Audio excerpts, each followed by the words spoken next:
people like me. You need people like me so you can point your fingers and say, that's the bad guy. That's the bad guy. That's the bad guy. That's the bad guy. That's the bad guy.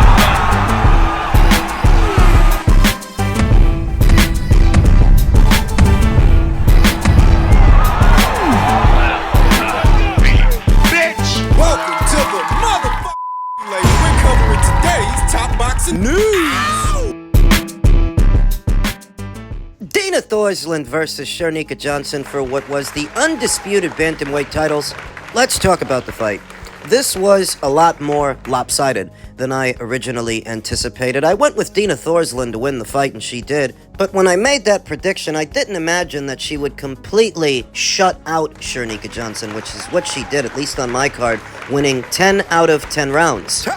From the outset, she came out a lot more aggressive than I thought she would, backing up and backing off Shernika Johnson, throwing flurries, throwing combinations, coming in hard and fast. Too fast for Shernika Johnson to even get off a decent counter. She couldn't. There was just way too much happening for Shernika Johnson to adequately respond to the aggression from Dina Thorsland, leaning off to her right when she gets off a left, leaning off to her left when she gets off a right, always staying off center as to not get countered coming in, not being there for any counters from Shernika Johnson if she even got the chance to get one off, peppering Shernika Johnson with punches, breaking through the guard, sneaking them in there in the spaces and the crevasses, touching her up, very aggressive at the start, gets on the back foot, starts to box and punch a bit in the middle and towards the end. Shernika Johnson tried to show a little bit more initiative towards the end, trying to come forward, trying to initiate exchanges, though always a step behind. And that's the story of the fight. Anything that Shernika Johnson is good at, Dina's better. Dina's stronger, Dina's faster, better in the pocket, better on the move, on her toes, using angles on the offensive, on the defensive. Dina's better. I haven't seen somebody thoroughly outclass Shernika Johnson like this since the Ellie Scottney fight at 122, which is really saying something. Yesterday is perhaps not the best advertisement for Shernika Johnson's boxing, but make no mistake, she's actually one of the better fighters anywhere at or around these weights. And it would take a high-caliber fighter like Dina Thorsland to beat her like this. Story of the fight is a simple one, not hard to tell. Anything Shernika Johnson is good at, Dina Thorsland is better at it. She's stronger, she's faster, lighter on her feet, more agile, better with angles, better on the front foot, better on the back foot, in the exchange. Dina's better. And that is what we saw yesterday. What I think Shernika Johnson may look to do now is maybe move up to the super bantamweight division, where the reset button has been hit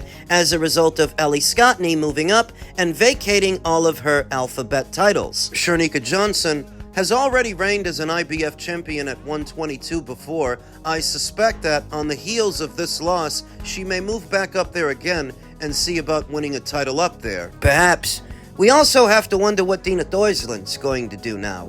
Is she going to stay at 118, make a few defenses of the undisputed crown, or will she move up to 122? Because I feel like whatever Dina decides to do may also affect what Shernika decides to do. That if Dina moves up to 122, maybe Shernika stays at 118 to win some of those titles back. If Dina moves up. If Dina doesn't move up, then maybe Shernika moves up, sees about becoming a champion at 122. It all depends on what Dina Thorsland decides to do. Amanda Gaye fought former champion Sharita Metcalf on the undercard, completely dominating her. If Dina Thorsland decides to stay at 118 and make a few defenses of the undisputed crown, I could see one of those defenses being against Amanda Gaye. That could happen. And at first glance, that is yet another fight that I would favor Dina Thorsland to win. I don't see anybody at 118 beating this girl. Nobody at or around these weights. I think you would have to conjure up Ellie Scottney. Nobody at 122 either. Nobody in between 115, 118, and 122 beats Dina Thorsland, in my opinion. The only fighter that stands a chance is Ellie Scottney. Catfish. Fight like that, in my opinion, is even money. As far as the Ring IQ pound for pound list and what happens now that Shernika Johnson is no longer undisputed champion and has been effectively bumped off the list, bumped out of the number 7 spot. Dina Thorslund re-emerges on the list in the top 5 at number 5, just behind Ellie Scottney. The reason for it, both Dina Thorsland and Ellie Scottney have been undisputed champions, but Ellie has actually beaten more champions for more belts. Twice as many as Dina. She beat Yemi Mercado for the WBC, Mayeli Flores for the WBA, Sigaline Lafarve for the WBO, and Shernika Johnson for the IBF. Shernika is actually a common opponent between them. So, even though Dina Thorsland has been a champion at more weights than Ellie, Ellie has beat more champions for more belts than Dina. So Ellie's at number 4 and Dina is at number 5. Michaela Mayer. She drops down momentarily down to number 6 ahead of her upcoming fight with Chantel Cameron, that if she wins, she may just move past Dina Thorsland and re-enter the top 5. Alicia Baumgartner, who won a competitive fight against her, loses considerable ground, dropping down to number 7, it being that it's been 3 years since the Michaela Mayer fight. In those 3 years, Michaela Mayer has managed to become a champion at 2 additional weights, whereas Alicia is still sitting pretty at 130. Alicia's quality at competition and her performances have been ho-hum, lackluster since then. It's been a while since she really wowed anybody. And even though she did beat Michaela Mayer, it wasn't a whitewash like yesterday's fight. It was competitive, it was close, it was tight. I remember afterwards, there were a lot of people who scored it for Michaela. So even though she beat Michaela, there's actually a precedent for Michaela to be ranked just ahead of her here and now. Michaela's been doing a lot more than Alicia. It's just a fact. Those are the current updates to the Ring IQ pound for pound list, where Dina Thorsland re-emerges in the number 5 spot. Congratulations to her. The act. It's funny, we had people tagging me, eventually even tagging you, calling us, where are the Ali Act activists now? Which again is a bit of projection and irony, because activism is trying to enact political change, and we're the ones saying, leave it the fuck alone. That was an attempt at reverse psychology from Sean Zittel, saying that the real activists are the ones in favor of the Revival Act. Except that activism in and of itself isn't just about sparking political change. Sometimes it is about preservation, like saving the whales, saving the rainforest. In this instance, saving the Muhammad Ali Act as it is, without making any amendments or changes. So many reasons on my end, talking about, I don't even want to get into it again, but briefly, the Ellison's control of the media, backing Paramount and Ari Emanuel, Saudi owning 60% of the company, and these forces that have economic ties to Israel. Here we go with the anti-Israel stuff. And Sean, haven't you noticed the direction that boxing has been going in, that maybe something needs to change for the sport to survive? So vehemently against these new players entering into the space, but who's supposed to replace the old ones? And Saudi and the Gulf countries should not be influencing legislative change in the United States government. Now, this was sent to me for a reaction, so here's my reaction. Like any set of leftist talking points, it really doesn't stand up to scrutiny, because Sean Zittel, more than a lot of people, has been vehemently against Saudi involvement in boxing, and not just them, but also Dana White and Zuffa's entry into the space. My question is, where would boxing be right now without them? You might have heard this before. NBC, HBO, Showtime, Fox. They all left boxing. ESPN, more recently. We know that they are showing MVP cards, but they're not injecting $90 million into boxing annually like they were before under the Top Rank deal. And because they're not, that's $90 million that is no longer part of the boxing economy to do shows throughout the calendar year. In case you haven't noticed, things at Top Rank aren't what they used to be. So my question is, in their absence, all these networks that have since pulled funding, who's supposed to fill the void, Sean? You don't want it to be Turkey and you don't want it to be Dana, but who's it supposed to be when boxing as an industry was headed in this direction? All by itself. You don't think there's anything wrong with that? You know, the PBC's been tantamount to a free agent for the last 2 going on 3 years, and at no point in those 2 or 3 years were they able to convince another terrestrial network or another cable network to give them a budget like Fox and Showtime used to. Top Rank entered free agency as of the summer of last year, only recently pairing up with DAZN to do a couple of cards on the platform, not even as many as they used to. What it all lacks sense is that there is something clearly wrong with the model, with the industry, and the way business is done if the networks view it as a loss leader and not worth their money. They don't want to invest. Now you see that more and more of these promoters are washing up on the shores of DAZN, which would seem like a solution, except most of the content you get on DAZN is behind a paywall. You can't grow the sport that way. If anything, that's what caused it to shrink. Too many paywalls, too many pay-per-views, which are too expensive for the common man. I remember once Sean Zittel proposed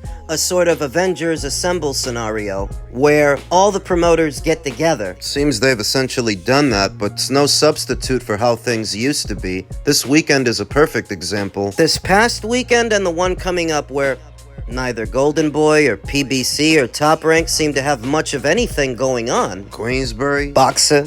The point being, this is not the solution that Sean made it out to be. All of these promoters converging on one central platform. Now, what Zuffa Boxing has managed to do is bring Paramount back to the sport, just in a different form. Remember, they were already involved via Showtime and their PBC content. A loss leader. Content that yielded little to no return for Showtime and Paramount, their parent company. So now they want to do things differently to where it's actually a soluble business, because that's the problem with boxing. Most of the time, these promoters are operating in the red in the hopes that at some point, these fighters they invest in will start making them money. And that doesn't always happen. So for the last 2.5 going on 3 years, Turkey El Sheikh and the Saudis have made up the difference. For all the money that the networks have taken away, Turkey has been pouring money into the sport. You got a problem with him. You got a problem with Dana. Perhaps if the people in boxing were doing a better job, there wouldn't be a lane for Dana White to occupy. And you see, that's the point. The guys like Sean seem to want to keep things the way that they have been in boxing, but the way they've been, all the networks left. That all represents money that is no longer part of the boxing economy. And if not for Turkey El Sheikh's involvement the last 2.5 years, there would have been no one to make up the difference. The difference for all the money that boxing as an industry lost. So you can pout about Turkey and Dana and Zuffa all you want, but they're bringing money back to the sport that the sport itself lost. Sort of like those activists that are against the use of fossil fuels, but until you come up with a viable alternative, this is what the fucking world runs on. That's all we got.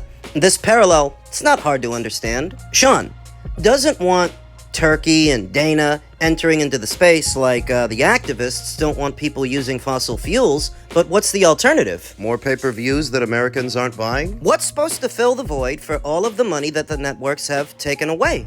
Because even without Turkey, Dana, and Zuffa and all of that stuff, this is the direction that this industry was going, all by itself, based on its existing practices. This was always going to happen. It's not that people think the Revival Act all by itself is going to solve all of boxing's problems, of which there are many. The attitude is, it can't be any worse than what they've been doing, because what they've been doing chased all the networks away. You've got fighters asking for money the networks don't want to put up, money they're not actually good for and can't generate, and what has led to an uptick in box office fights that the American consumer just doesn't want to buy. And this started long before Turkey got here. The audience for the sport started dwindling long before Turkey and Dana's entry into the sport. There was already something wrong with the way the business was done, thus arguing for the preservation of the Ali Act and the way things have been. I guess you want the sport to get run into the ground, because that's what's going on. It's all interconnected. The guys like Sean,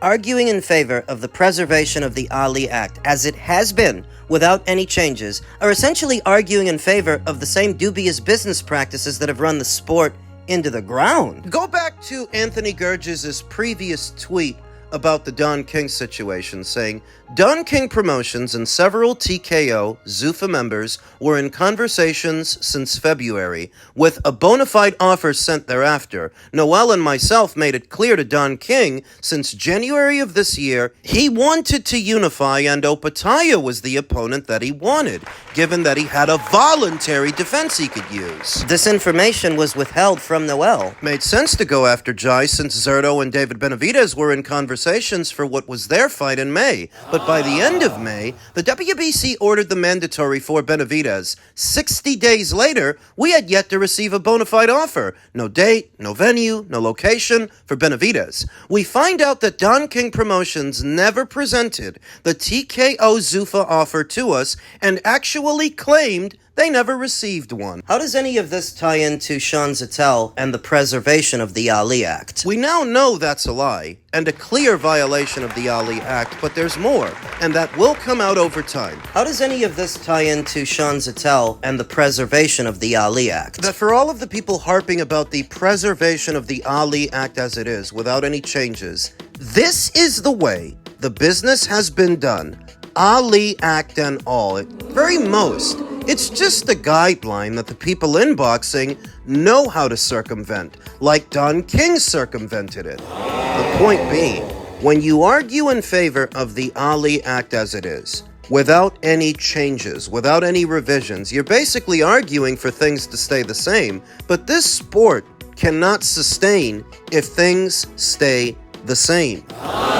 Because it's not a soluble business. What Don King would have had Noel Mikhailian do was go into a Benavidez fight that would have been billed as a pay-per-view, and Americans would not have bought it. Another pay-per-view. So what's the alternative? Fighting Jai Opataya on the undercard of Conor Benn versus Ryan Garcia, which is not a pay-per-view. What makes that a better alternative?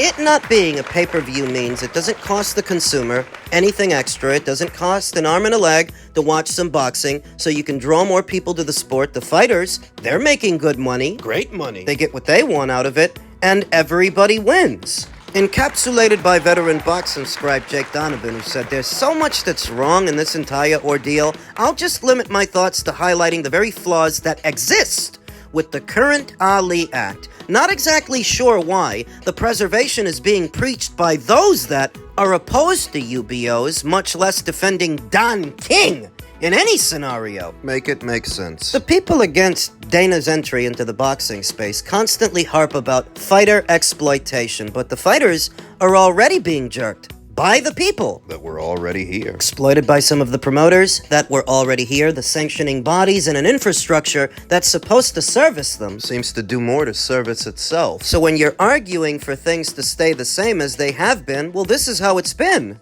And this is not sustainable. You withhold information from your own fighter to guide him in the direction of another fighter whose fight is going to be behind a paywall. A pay-per-view. A pay-per-view that likely isn't going to generate much, drum up much business for the sport, bring more eyes to it. No. And this is what goes on, which is not sustainable, what drives networks away, What's caused the sports audience in this country to shrink.